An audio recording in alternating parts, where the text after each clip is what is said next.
అరిసెలంటే ఎవరికిష్టం ఉండదు చెప్పండి. అలా కూర్చుని ఎన్నైనా తినేయొచ్చు. అంత కమ్మగా ఉంటాయి. ప్రాసెస్ ఏంటో తెలుసుకుందామా? అంతకన్నా ముందు ఈ ఛానల్‌ని ఒకవేళ సబ్స్క్రైబ్ చేసుకోకపోతే వెంటనే సబ్స్క్రైబ్ చేసుకోండి. Let's get started. 1½ కేజీ బియ్యాన్ని మంచిగా 2-3 సార్లు వాష్ చేసేసుకొని ఇలా నీడలో ఆరబెట్టాము. ఒక 2 అవర్స్ తర్వాత పిండి గిన్నెకి తీసుకెళ్ళి ఆడించేసామన్నమాట. సో చూసారు కదా, ఇలా పొడి పొడిగా అయిపోయింది. దీన్ని మళ్ళీ జల్లెడ పట్టి బియ్యం పలుకులు ఏమన్నా ఉంటే అవి ఫిల్టర్ చేసేస్తాము. సో కొద్ది కొద్దిగా తీసుకొని చూసారు కదా, ఇలా మెల్లగా జల్లెడ పట్టేసుకోవాలి. దీనికి ట్రిక్ ఏంటి అంటే ఫాస్ట్గా జల్లెడ అవ్వడానికి ఏదన్నా వెయిట్ వేస్తే తొందరగా జల్లెడైపోతుంది అనమాట. స్పూన్ కానీ 5 రూపీ కాయిన్స్ కానీ వేసుకుని అలా జల్లెడ పట్టేస్తే ఫాస్ట్గా జల్లించేసుకోవచ్చు.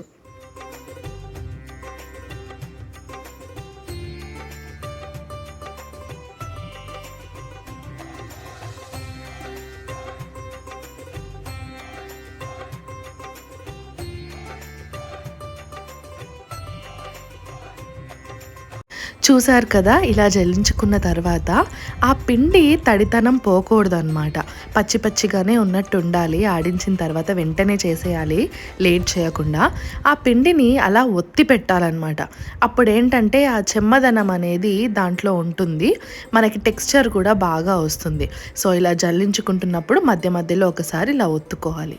ఇప్పుడు జల్లించుకోవడం అయిపోయింది. 1½ కేజీ పిండికి 1 కేజీ బెల్లం తీసుకుంటున్నాము. ఇప్పుడు ఈ 1 కేజీ బెల్లంలో ఒక 4 to 5 స్పూన్స్ షుగర్ వేస్తున్నాం అనమాట, ఆ పట్టినట్టు క్యారమెల్ కన్సిస్టెన్సీ రావడానికి.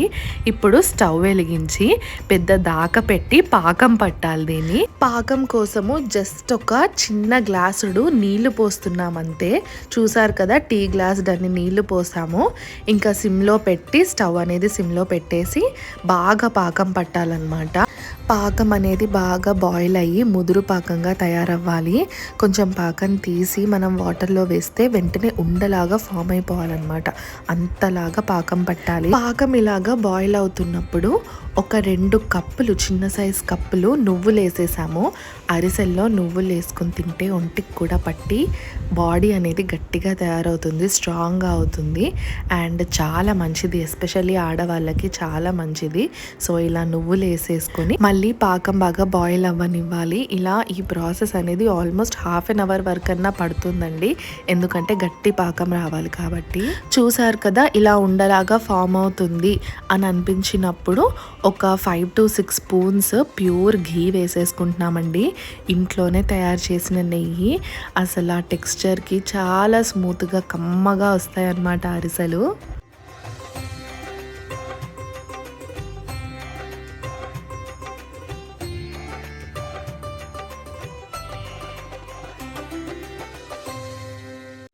ఇక్కడ మన పాకం అనేది రెడీ అయిపోయిందండి. చూసారు కదా, మంచిగా ఉండలాగా ఫామ్ అయిపోయింది.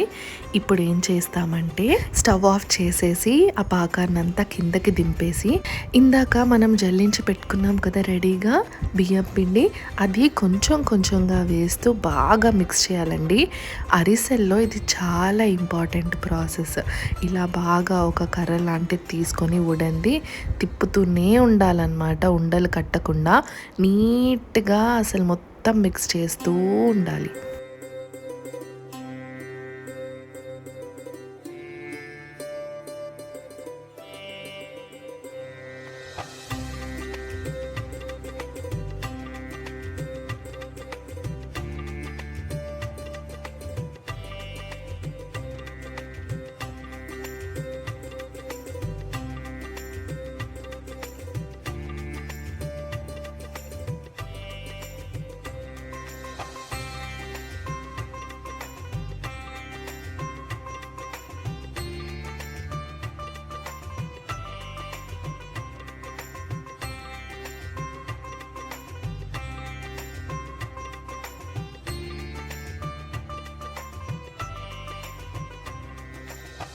చూసారు కదా, ఇలా బాగా మిక్స్ చేసుకున్నదే చలిమిడండి. ఇప్పుడు దీంట్లో ఇంకొక 4-5 స్పూన్స్ నెయ్యి వేస్తున్నాము. అప్పుడు కన్సిస్టెన్సీ ఇంకా బాగుంటుంది, టేస్ట్ కూడా చాలా బాగుంటుంది. తర్వాత దీన్ని బాగా మిక్స్ చేయాలన్నమాట. చూస్తున్నారు కదా, ఈ కన్సిస్టెన్సీ వచ్చేంత వరకు బాగా మిక్స్ చేస్తూనే ఉండాలి. కొంచెం గట్టి పడాలి. ఇప్పుడు మనకి లూజ్గా కనిపిస్తుంది కదా, ఇంకా కొంచెం పిండి వేసుకుంటూ కలపాలి, కొంచెం గట్టి పడాలి. సో ఈ కన్సిస్టెన్సీ మీకు చూపించే కన్సిస్టెన్సీ వచ్చేంత వరకు అది మిక్స్ చేస్తూనే ఉండాలి. చూసారు కదా, ఈ కన్సిస్టెన్సీ రావాలండి. చలిమిడి ముద్ద ఎంత బాగుంటుందో అసలు, డైరెక్ట్ ఇలా మొత్తం తినేయచ్చు కూర్చుని, అంత బాగుంటుందన్నమాట. సో ఇప్పుడు అరిసెలు చేసేద్దామా. ఏదైనా ట్రాన్స్పరెంట్ కవర్ కట్ చేసుకొని నీట్గా ఆయిల్ అప్లై చేసేసుకొని అరిసెలు ఒత్తుకోవడానికి రెడీగా పెట్టుకోవాలండి. ఇప్పుడు స్టవ్ మీద బాణీ పెట్టేసి డీప్ ఫ్రైకి తగినంత ఆయిల్ పెట్టేసుకొని అది వేడెక్కనివ్వాలి. ఇందాక మనం కట్ చేసి పెట్టుకున్నాం కదా, దానికి నీట్గా ఆయిల్ పూసేసుకొని అరిసెలు రౌండ్గా ఇలా మెల్లమెల్లగా ఒత్తుకోవాలండి. చూసారు కదా, నీట్గా ఎంత బాగా వస్తున్నాయో అసలు. ఎంత బాగుంటుందంటే ఉట్టిగా అలా తినేసిన అరిసెలు వేస్తే ఇంకా బాగుంటుంది. ఇలా వేడెక్కాక ఆయిల్ అనేది మనం ఇందాక కొత్తుకున్న అరిసెను తీసుకెళ్ళి అందులో వేసేయాలి. అది నీట్గా పొంగు వస్తుంది అనమాట. చూసారు కదా, పూరిలాగా ఇలా బాగా 2 సైడ్స్ కాలాలన్నమాట. గోల్డెన్ బ్రౌనిష్ షేడ్కి వెళ్ళిపోవాలి. సో అలా అయిన తర్వాత మనం తీసేస్తామన్నమాట. తీసేసి ఈ పొంగును అలా ఉంచలేం కదా, అరిసెలు అంటే మనకి బాగా నొక్కినట్టు రావాలి. సో ఆ నొక్కడానికి కూడా టూల్స్ ఉన్నాయి. మార్కెట్లో మనకి చాలా టైప్స్ ఆఫ్ అరిసెలు వచ్చే టూల్స్ దొరుకుతాయి. అందులో ఒకటి అనమాట ఇది. ఇలా చెక్కలాగా ఉంటాయండి. ఇలా అరిసె పెట్టేసి దాంతో బాగా ప్రెస్ చేస్తే ఆయిల్ అంతా కింద హోల్స్ నుంచి ఎస్కేప్ అయిపోయి కింద గిన్నెలోకి వచ్చేస్తుంది అనమాట.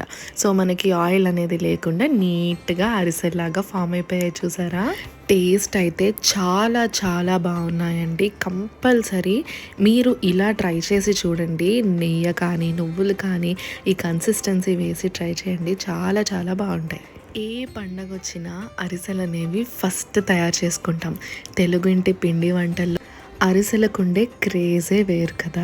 ఇలా ఆయిల్లో ఫ్రై చేయకుండా నెయ్యి వేసేసి వేడి చేసి వేడి నెయ్యిలో కూడా డీప్ ఫ్రై చేసుకోవచ్చండి. వాటిని నేతి అరిసెలు అంటారు. అవి కూడా చాలా బాగుంటాయి. అండ్ ఇంకో విషయం ఏంటి అంటే, చిన్నప్పుడు అమ్మమ్మ వాళ్ళు కానీ అమ్మ వాళ్ళు కానీ ఏం చేసేవాళ్ళంటే, ఇలా అరిసెలు చేసిన తర్వాత కొంచెం పిండి ఉంటుంది కదా, చలిమిడి పిండి, దాన్ని ఉండల కింద కట్టి వేసేవారు అనమాట డీప్ ఫ్రై. ఇలా అరిసె అంటే పూరిలాగా వస్తుంది.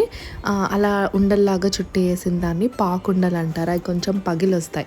ఆ రెసిపీ కూడా ఈ వీడియోలో డిస్క్రిప్షన్లో పెడతాను చూడండి.